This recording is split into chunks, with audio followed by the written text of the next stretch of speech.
कस्तुरबा रुग्णालय प्रकरणात तक्रार दाखल करण्यात आली आहे। गुन्हा दाखल व्हावा यासाठी मनसे प्रयत्न करणार का याकडे सर्वांचं लक्ष आहे।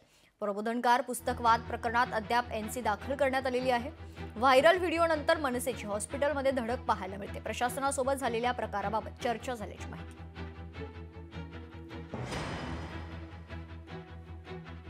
हे कदम नावाची जी व्यक्ती आहे ही वादग्रस्त इथे होती। त्यांच्या अनेक कंप्लेंट ऑलरेडी झालेल्या आहेत। प्रबोधनकार ठाकरेंचं पुस्तक हे मागे होतं आणि कोणीही पुस्तक झिडकारली नाही, फक्त नाकारली। फेकून देणं आणि नाकारणं याच्यात फरक आहे। त्या ह्याच्यामध्ये एक लिफाफा होता,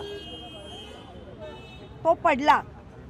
आता ते व्हिडिओ किती सत्य किती असत्य ते पोलीस आता काढतील शोधून, परंतु मला असं वाटतं कदमना मला सांगणं आहे की तुमच्या व्यक्तिगत रागाचा परिणाम या अख्ख्या जाती धर्म याच्यावर होता कामा नये।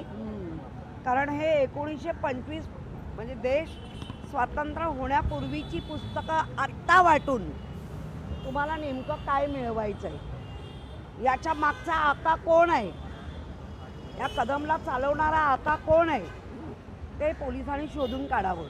प्रबोधनकारांचं पूर्ण ग्रंथसंपदा सरकार नसतात, त्यामध्ये त्यांचे प्रत्येक गोष्टीचे जे विचार आहेत ते अतिशय कडवटपणे त्यांनी मांडले। तर प्रबोधनकारांची भाषा ती अशी जहाल भाषा त्यांची असायची आणि म्हणून ते पुस्तक न वाचता पुन्हा कोणी कसलंही असू दे ना, पुस्तक आहे ना, सरस्वती आहे